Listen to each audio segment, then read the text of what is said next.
le véritable projet de l'État sioniste et qui justifie la destruction de Gaza. Ce qui est étonnant avec les sionistes, c'est qu'ils sont extrêmement matérialistes. Ils aiment ce monde d'un amour sans limite. Et la plupart de leurs ambitions sont purement matérialistes et pécuniaires. Pour cela, ils sont prêts à massacrer, diffamer, mentir, expulser, et faire preuve d'une grande violence. C'est pourquoi Allah nous dit ceci, en parlant des Juifs. وَلَتَجِدَنَّهُمْ أَحْرَصَ النَّاسِ عَلَى حَيَاةٍ وَمِنَ الَّذِينَ أَشْرَكُوا يود أحدهم لو يعمر 1000 سنة وما هو بمزحزحه من العذاب أن يعمر والله بصير بما يعملون. C'est donc cet amour sans borne pour le monde et l'argent qu'ils ont entrepris un projet pharaonique, appelé le projet Canal Ben Gourion. C'est peut-être la première fois que vous entendez ce nom, mais c'est une idée qui remonte aux années 60. En quoi consiste ce projet? Le but est de créer un canal maritime reliant la mer Rouge à la mer Méditerranée. Seul problème, ce type de canal existe déjà. Et pire encore, il est juste à côté d'eux. Et c'est le canal de Suez contrôlé par l'Égypte. Ce canal rapporte 8 milliards de dollars à l'Égypte chaque année.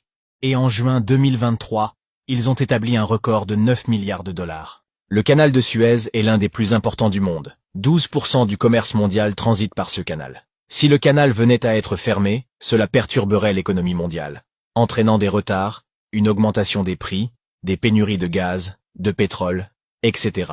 L'Égypte avec le canal de Suez possède un pouvoir considérable sur le commerce mondial. Mais comme d'habitude, les États-Unis détestent voir un pays du Moyen-Orient, d'Asie ou d'Afrique tenter de se développer.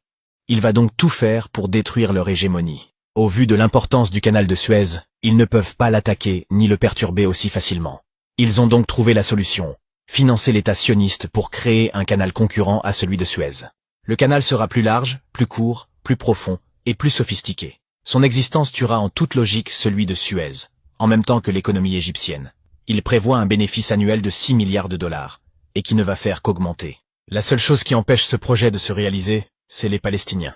Au départ, le canal devait commencer près de la ville portuaire d'Eilat, traverser le désert du Negev, passer près de la frontière jordanienne, contourner la bande de Gaza pour éviter les territoires palestiniens, et atteindre la mer Méditerranée. Mais ça, c'était avant, car l'État sioniste a changé les plans.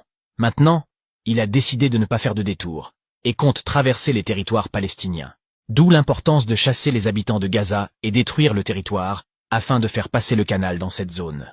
Sans oublier que plusieurs gisements de gaz de grande ampleur se trouvent au large de la bande de Gaza, au pied du canal de Ben Gourion.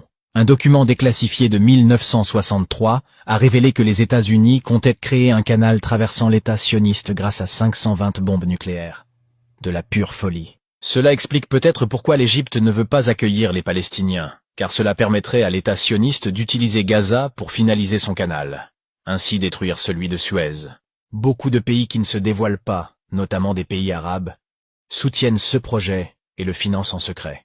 On peut donc être sûr que très peu de pays viendront en aide à nos frères sous les bombes. Il nous reste que le secours d'Allah, et c'est assurément le meilleur des secours. Ils veulent donc faire passer cette épuration ethnique comme une guerre de religion.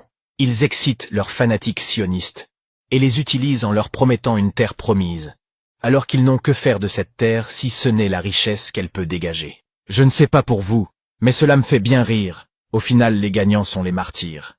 Cet amour absurde pour l'argent et le pouvoir vous ont aveuglé et fait oublier qu'un jour terrible viendra où vous direz يا ليتني لم أوت كتابيه ولم أدر ما حسابيه يا ليتها كانت القاضية ما أغنى عني ماليه هلك عني سلطانيه خذوه فغلوه ثم الجحيم صلوه ثم في سلسلة ذرعها 70 ذراعا فاسلكوه إنه كان لا يؤمن بالله العظيم ولا يحض على طعام المسكين فليس له اليوم هاهنا حميم ولا طعام إلا من غسلين لا يأكله إلا الخاطئون